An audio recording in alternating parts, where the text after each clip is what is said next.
Cet épisode a été enregistré et publié sur les autres plateformes d'écoute avant que je lance cette chaîne et donc n'a pas été filmé. Mais je voulais quand même vous donner accès aux épisodes, notamment si vous n'avez pas accès aux autres plateformes d'écoute. Donc vous pouvez quand même écouter l'épisode, même s'il n'y aura pas d'image et je ne serai donc pas derrière mon micro sur le canapé en train de vous parler. Mais c'est également le cas pour 2 autres vidéos qui n'ont pas non plus de visuel car je vais également publier les épisodes avant de lancer cette chaîne. Mais ne vous inquiétez pas, les prochaines vidéos qui sortiront tous les lundis matins auront de nouveau une vidéo et vous pourrez me voir derrière mon micro en train de vous parler sur le canapé. En tout cas, même si la suite de cette vidéo n'a pas de visuel, n'hésitez pas à l'écouter. Nous abordons différents sujets tout aussi intéressants. Et je vous dis à la semaine prochaine pour une nouvelle vidéo avec un visuel. Hey do!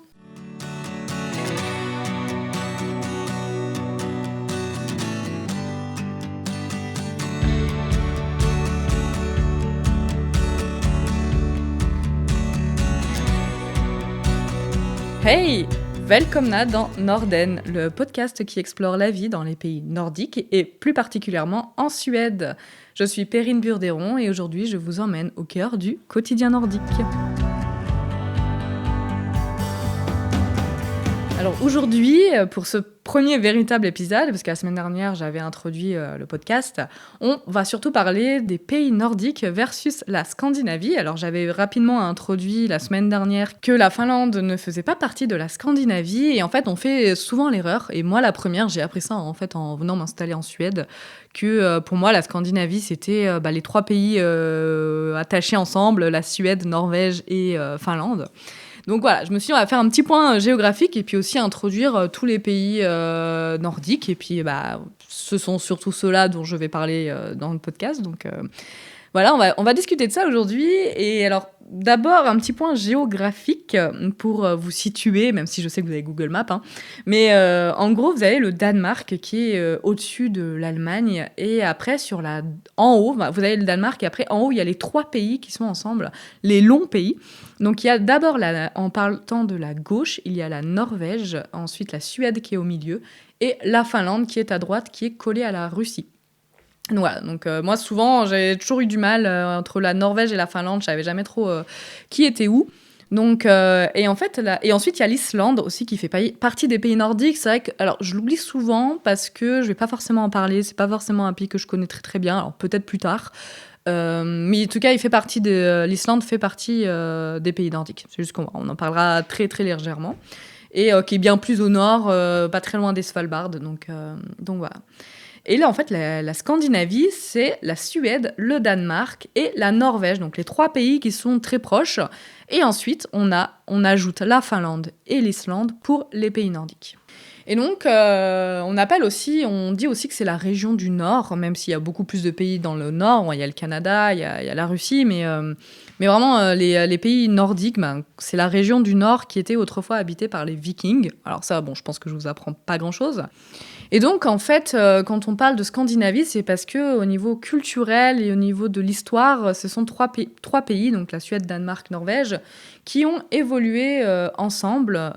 Donc, c'est-à-dire que je parle au niveau de la monnaie déjà. On n'est pas en euros en Suède. Que ça soit en Suède, Danemark et Norvège, on n'est pas en euros. Et en Islande non plus, alors que la Finlande est en euros. Par exemple, le Danemark est en couronne danoise, la Suède en couronne suédoise et la Norvège en couronne norvégienne, en NOK, et l'Islande en couronne islandaise. Voilà.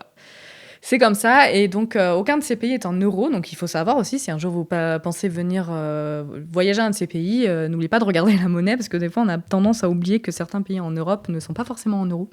Et en fait, la langue aussi, le Danemark, la Norvège et la Suède ont une même base qui est germanique, à l'inverse du finlandais qui est finno-ougrienne. Alors, je suis pas trop rentrée dans les détails de qu'est-ce que voulait dire finno-ougrienne, qu'est-ce qu'est l'origine de tout ça. Voilà, je rentrerai pas dans les détails, mais c'est vrai que la langue est très très différente. Le finlandais est très très différent du suédois ou du norvégien. Alors que le norvégien, suédois et danois se ressemblent énormément. Par exemple, moi, je commence tout juste à apprendre le suédois. Et alors, je me débrouille pas trop mal, mais voilà, en fait, j'arrive à comprendre. L'autre jour, je discutais avec une personne qui a vécu en Norvège et elle me parlait en norvégien. Et ben, je comprenais plutôt pas trop mal. Donc, c'est vrai que c'est très proche. Et mes amis suédois me disent qu'effectivement, eux, ils arrivent. Quand on est très fluent, en français, on parle couramment la langue. Ben, en fait, ils arrivent à discuter chacun dans leur langue et il n'y a aucun problème. Je pense que c'est un peu comme l'espagnol et le portugais qui se ressemblent très fortement. Donc voilà, en tout cas, au niveau de la langue et aussi au niveau du peuple, ethniquement. Je parle pas culturellement. Culturellement, les cultures quand même se rapprochent, mine de rien. Mais ethniquement, apparemment, elles sont très très différentes dans ce que j'ai pu lire. Donc voilà, c'est pour ça que en fait, il y a la région scandinavienne.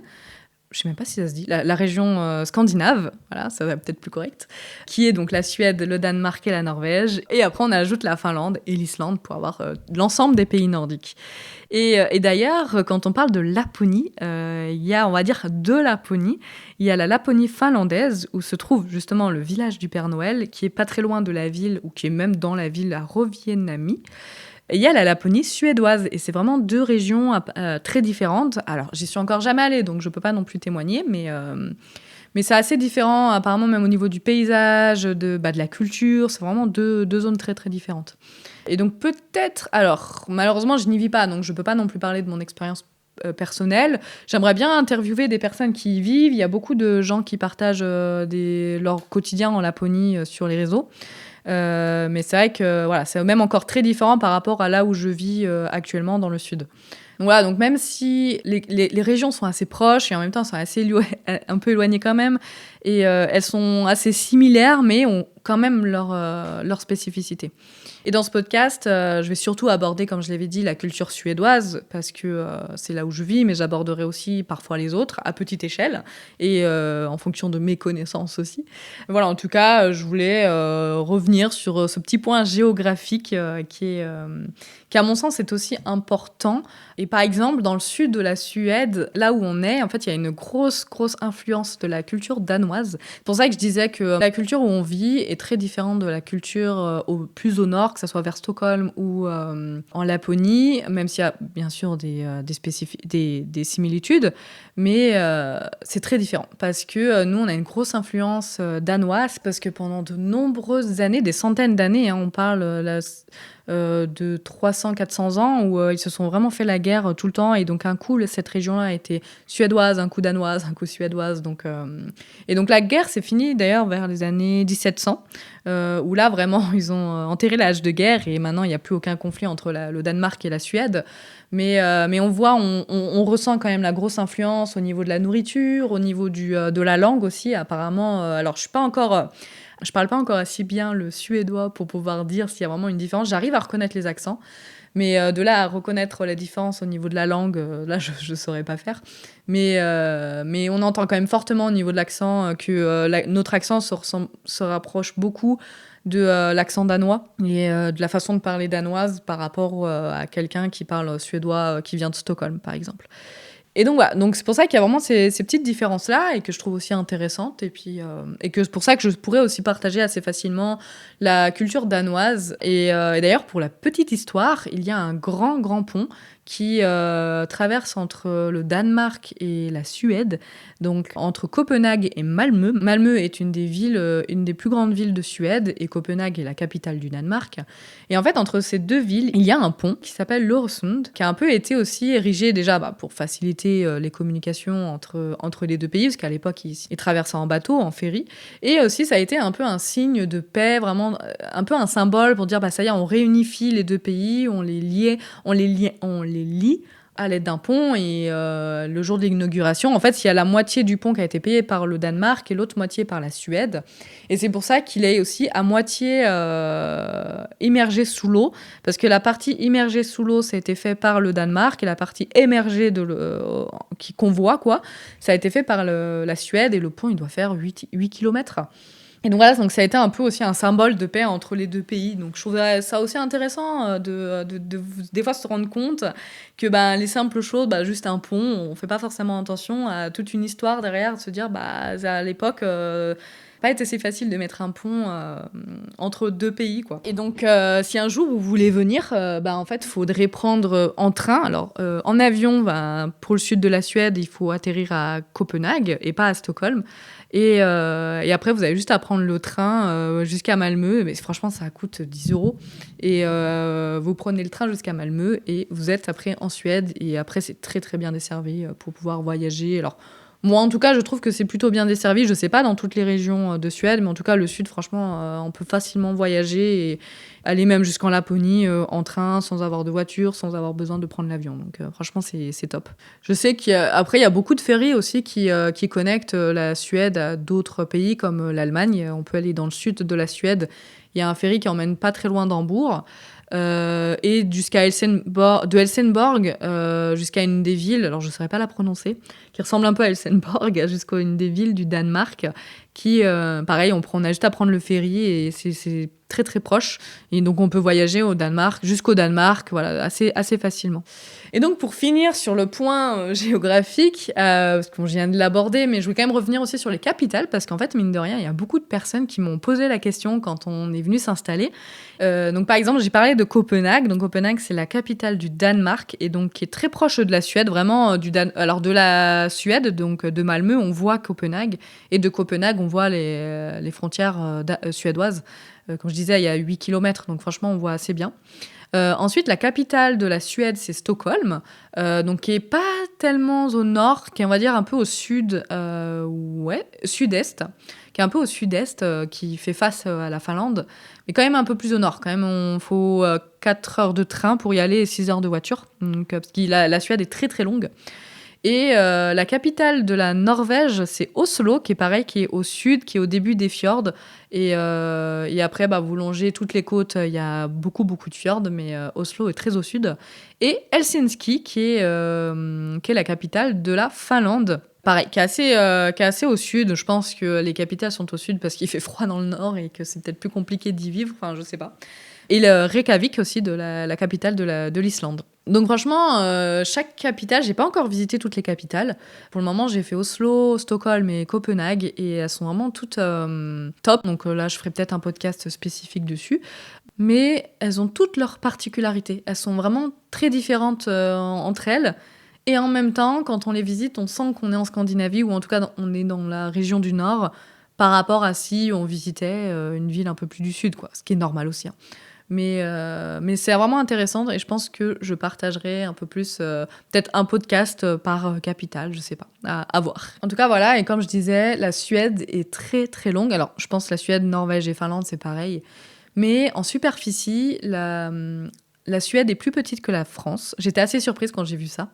Mais elle est beaucoup plus petite. Donc, par exemple, la Suède, elle fait, je viens de faire ma recherche, 450 295 km², donc 450 000 km², alors que la France fait, donc la métropole, sans parler des dom-toms, 632 700 km². Donc la France est quand même vachement plus grande, mais la Suède s'étend sur... c'est très très fin. On met 1 heure pour faire est-ouest en voiture, alors que pour aller en Laponie, faut... je sais pas, c'est des dizaines d'heures. Il faut mieux prendre soit l'avion, soit le train. Donc c'est pour ça aussi que je n'ai encore jamais fait, mais j'aimerais bien. Mais voilà, pour vous rendre compte, vraiment, c'est un pays qui est très... Alors, on n'est pas encore à l'échelle du Chili, qui est très, très allongé, mais c'est un pays très, très haut, mais qui n'est pas forcément très, très grand quand on compare à la France, quand on se rend compte par rapport à la France. Mais je pense que c'est un peu comme la France, il y a aussi des paysages très, très différents. Le sud de la Suède est très différent par rapport au nord. Le nord, c'est la Laponie, il y a beaucoup de pins, il y a beaucoup de lacs. Toute la Suède, il y a beaucoup de lacs, mais il y a beaucoup de pins, et puis il fait froid l'hiver, il y a la neige. Il y a les aurores boréales, alors que dans le sud, ça peut arriver qu'on en ait, mais c'est pas aussi fréquent que le nord. Et la neige est plus autant fréquente. Alors apparemment, avant le réchauffement climatique, enfin au début du réchauffement climatique, il y en avait beaucoup plus, mais maintenant la neige commence à se faire rare. Et le paysage est très différent, les plages sont très différentes. Donc c'est vraiment... Parce qu'on sent quand même qu'il y a une bonne distance entre les deux régions. Donc ça diffère aussi de ce côté-là. Donc ça n'a rien à voir si vous habitez dans le sud de la Suède versus vers Göteborg ou même encore plus haut vers la Laponie, quoi. Donc on en discutera, on reviendra peut-être aussi sur les différentes villes. Il y aura un épisode sur les différentes villes en Suède. parce que j'ai commencé à en visiter pas mal, en tout cas les principales. Donc je pense que voilà, je pourrais, si jamais en plus c'est quelque chose à laquelle vous hésitez, où est-ce que vous voulez vous installer, il y a Malmö, Lund, Göteborg, Stockholm, Helsingborg. Bon, après, j'ai pas fait celles qui sont encore plus au nord. Il y a Luleå. Je crois que là, voilà, c'est tout ce que j'ai en tête, en tout cas, mais on abordera ça dans un prochain épisode. En tout cas, n'hésitez pas si vous avez des questions dans ce que je viens de dire, parce que je suis passée vite quand même sur la géographie des pays nordiques. N'hésitez pas à venir m'écrire sur les réseaux. Donc, il y a mes réseaux en description. Et puis, je vous souhaite une bonne semaine à tous et je vous dis à la semaine prochaine. Hej då!